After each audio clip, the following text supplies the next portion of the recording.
Okay, you talked about college. You went to Texas A&M? Texas A&M. HBCU? No, not HBCU. PWI. But here's what's interesting about that. So Jack Yates High School is in Third Ward, which is not even arguably, it is the most, it's the richest, most blackest, culturally significant black community in Houston, in Texas. If you've got Harlem in New York, if you've got Compton in Los Angeles, you got Third Ward in Houston. We call it Third Ward, Texas, the track. So that's why I went to high school. My dad grew up there, and both my parents went to Yates High School as well, because it was one of the only high schools that black students could actually go to back in the day. And what was interesting, man, is so right across the street from Yates is Texas Southern University, HBCU. Right behind Yates is University of Houston. Okay, so I had a lot of people over the years. Man, why do you go to HBCU? TSU across the street, Prairie View down the street. Well, here's what's crazy. Texas Southern has a school of communications. University of Houston has a school of communications. Prairie View has a journalism program. TSU and Prairie View HBCUs, U of H isn't. I came out of high school as the #1 student. The teachers voted me the top student there. If you use a sports classification, I came out of high school as a 5-star. That's how good I was at communications. Neither one recruited me. I was across the street. Never. Dude, we were across the street. My former television instructor, Mary Waits, left after my junior year to go teach at TSU. TSU never recruited me. Prairie View I remember Diana Fallis, who used to be a TV anchor in Houston. She was a professor at PV. They would often come to our campus, never recruited me. And so, listen, my brother was in college. I was in college. My sister followed us. Man, I'm telling you right now, thinking back, I guarantee you my parents never sent the three of us combined $1,000 while we were in college. Dude, they had the money. So my brother had an academic scholarship at Texas A&M. I think it was like $8,000. I got a $10,000 one. I got my sister hooked up. And so that was the deal. And so I remember we were on the Tom Joyner cruise and we were recording. And so Tom Joyner, he goes, hey, I bet you really regret not going to HBCU. I said, oh, absolutely not. I said, absolutely not. I said, I enjoyed my 4 years at Texas A&M. If I had to do it again, I'd do it all over again. And he was like sort of stunned. And I said, first of all, I said, what the hell are y'all talking about? I said, my parents, I said, why would I voluntarily incur debt? Hell no. I follow the money. So we follow the money. So I don't get caught up in all that silliness of you didn't go to an HBCU. First of all, I don't believe that you're less than if you went to HBCU. I don't believe that you're less black if you went to a PWI. My deal is go to school. I don't care where you go. But you make a financial decision because we got too many black folks walking around in debt because of college anyway.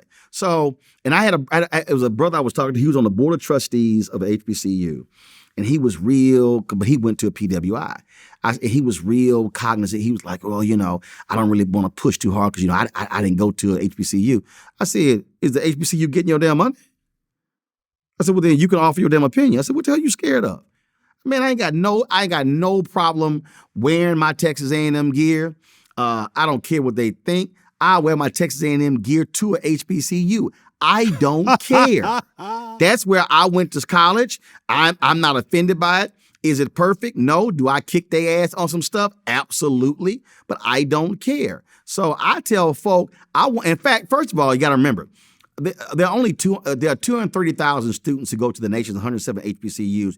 20% of the 230 are non-black. There are 1.5 million black students who go to PWIs. So there are 5 times more black students who go to non-HBCUs. HBCUs. My deal is I support all of them. I want you getting an education. You make the right decision for you. For me, hey, it was following the money. If TSU or Prairie View would have recruited me and put some money on the table, that would have been a different conversation. But they didn't. Okay, I know you're an Alpha. Life member. Life member. So and never let no dude hit me. That's the dumbest shit I've heard in my life. Hazing is so stupid to me. You know, okay, we can go down this road. And I want to move the interview forward. But you are always in support of the Divine Nine. Yeah. Always. But you don't believe in the hazing. Hell no. Hazing is stupid. First of all. What year did you go over, first and foremost? Spring 89. Spring 89. So I remember, so this happened. We did a road trip, and it was a brother from Prairie View. And before you say what you're about to say, you know your brothers are listening. I don't give a shit. This ain't the first time I said it. And in fact, when I played Spring 89, we crossed April 27th, 1989. And what happened was we had our convention that summer. And we go to the convention. Hazing was an issue. And so I was going to speak on the floor. And they had some brothers from my chapter were like, yo, Roland, man, don't go hard, because they know how I felt about hazing. And they didn't want me to talk about how our chapter did not haze. And I said, wait a minute, why in the hell are we not going to share how we do it the right way? And y'all scared with somebody. I said, I don't give a fuck what nobody else think. We doing this shit the right way. The concept of pledging is to break someone down, but then build them back up. But the breaking down is not to break you physically. It's to break you down as an individual, but to establish what a brotherhood concept is like, which is why you have your line. So I never forget, some cats, again, they want to be, I don't need to hit nobody. I said, this is the deal. I said, you want to paddle the behind when I want to pledge the mind. So we had some brothers who were online. The line was disjointed. They didn't have any unity. Now, some other places could be like, yo, we need to whoop their ass. That's stupid. Somebody can easily take an ass whooping. But why am I going to beat another person? Why am I going to beat somebody because of some letters? So I observed the whole line. And I said, I think it was like 13 or 14 brothers. I said, do me a favor. I need you to put all of your line folders in the middle of the table. And they put all their folders in. And then I said, now grab your folder. And each one of them went and grabbed their individual line folder. I said, it is abundantly clear your line has absolutely no brotherhood or unity whatsoever. Whole room was like, what? I said, first of all of your line folders are supposed to be so uniform, you cannot distinguish between one folder and the other. So the fact that you could go grab your individual folder means that your folders are disorganized, disheveled, you don't have any unity, because I said you could identify you as an individual, which means that you're not a line, you're an individual. You don't have any brotherhood because it's just you. I said, if you want to get yourself together, y'all need to establish a real concept of brotherhood, and it starts with making sure your folders are not all individually distinguished. I said, which means they're shoddy and unorganized. Then I walked out. The whole room was silent. Bros were like, how in the hell, where the hell did that come from? Because I was thinking through. I use that as an example to walk them through. That's how you break somebody down. Beating somebody is dumb. So what has it led to? It's led to death. You can't come back from death. It's led to massive lawsuits. It's led to Divine Nine spending millions of dollars on settlements because some fool decided to hit somebody and made somebody run and somebody died from exhaustion. That is stupid. A mother or a father does not send their child to college to return home in a body bag. That is not what the process is supposed to be about. Because in fact, no great alpha became a great alpha because of where they pledged.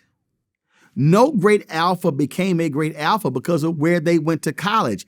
They became a great alpha because of what they did after college.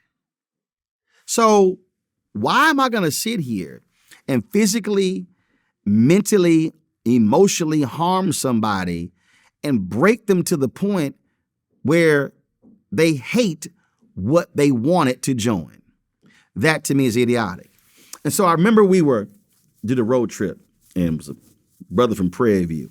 He was like, yeah, you soft ass brothers from from Texas A&M, y'all ain't shit. This was Prairie View, we would have whooped y'all ass. I said, what's your chapter graduation rate? He goes, excuse me. I said, what's your chapter graduation rate? I said, in the history of our chapter, only one brother's not graduated. I said, and he can't do anything with our chapter. I said, so please tell me what whooping somebody's ass has to do with your graduation rate. I literally said, fuck you. I said, we do it right. I said, the point is to graduate.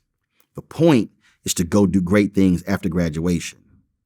You clearly ain't figured out what you're supposed to be doing as an alpha. And I walked off. I mean, y'all are neighbors. Y'all didn't cross pledge? They crossed the street? No. But again, though, when I played, we had chapter standards. So if you went to somebody else's campus, you had to abide by the chapter rules. In fact, we had a run-in. This was hilarious.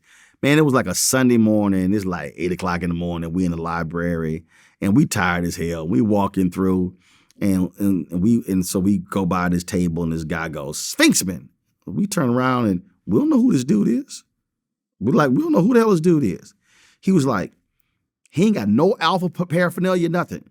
He said, I turned around and we go, yeah? That's how you address a big brother? We were like, who are you? Like, we literally had no idea who this was. So dudes start going off. So he's like, I want to talk to all y'all. We're like, who the hell this dude is? So we go into the room. Man, he's going off. He cussing. He was like, he's like, I'm at Prairie View. I'm coming to the library to do this research or whatever. And we like, dude, we don't, like, literally we had no idea who this dude was. And so, man, he just kept going. And I just got tired of this shit, bro. And so I literally stood up. I stood up. I said, you know what? Here's what I'm going to do. I'm going to drop line, whoop your ass, and come back and get back online. Get out of here. Ask my LBs. I got 3 living LBs. Ask John Williams, Freddie Ricks, or Paul Stafford. Is that what I said? I'm going to fact check you on that one, bro. Go ahead. Because you're talking about Spring 89 right now. Spring 89. Nowhere in the world. I stood up and I said, I'm going to drop line, whoop your ass, and come back and get online. And so we had a phrase at the Big Brothers use which equal, like, if stuff got crazy, equalize everything. So it wasn't like Sphinxman, Big Brother. So they all stepped in, ushered out of the room. I was like, man, I said, I ain't taking this bullshit. Because one, I wasn't going to let again, we don't know who you are. You're not from our university. So you could just be anybody. So you ain't just going to talk to us like you crazy, and we don't know who the hell you are. That's exactly what I said.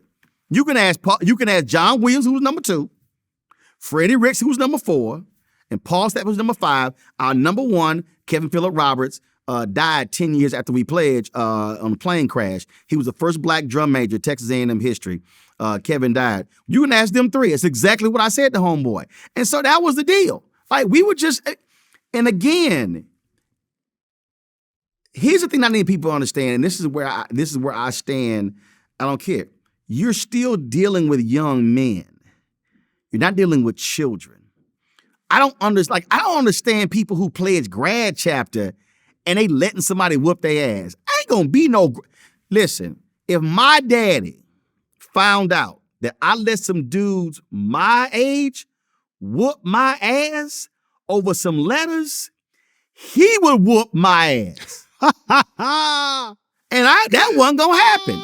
So when I was told people like, oh man, you skated, you ain't take wood. Hell no. I'm not letting somebody beat me for some letters. Yo, but I'm gonna tell you something though, Roland. Did you okay, we're now in 2023.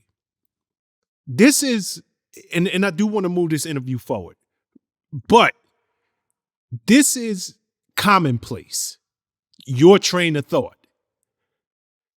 Spring 1989, that was not, your train of thought was not the way it was done. It wasn't. For us, it was. Let me tell you something. Because see, here's the deal. And maybe you say my line was different. Doc, we were accomplished walking into the frat. My number one was the first black drum major in Texas A&M history, Corps Cadets. Number two was the president of a National Association of Black Accountants chapter. I'm running and about to get elected to the National Board of the National Association of Black Journalists. Number four is the starting point guard on the basketball team. Number five is the vice president of the Student Government Association. We were the shit when we pledged. So, in our mentality, but again, and some will say, oh, because you went to a PWI. But again, we understood what the pledge process was supposed to be. See, that's the problem. What has happened is we have allowed people to take this thing, to take these organizations and strip them of what they're supposed to be. Alpha Jewel, Vertner, Woods, and Tandy was speaking against hazing in the 1930s. So what has happened is we have let it become the standard. Oh, you ain't real unless you didn't get your ass whooped. You ain't real. Oh, you skated. No, that's stupid. It's insanity. And what it has done is it has created, there are people, man, who refuse to come back because they got beat. There are people who refuse to even be involved because of how they got treated. That ain't how you're supposed to do this thing. No, we are to be creating, molding, shaping, building young men to become great men. You don't do that by making somebody run 20 miles. Just what? Or you to exhaustion, or making you drink in ridiculous amounts of water. You damn near getting waterboarded. It's just, that's just how nonsense. That's not how I want to deal with this. If I'm able to change this, I can make you a great man. Whooping your ass don't make you a great man. Well said. Well said. And again, that train of thought was way ahead of its time. And and if you told me you don't get your ass whooped, you ain't pledging, you keep your letters.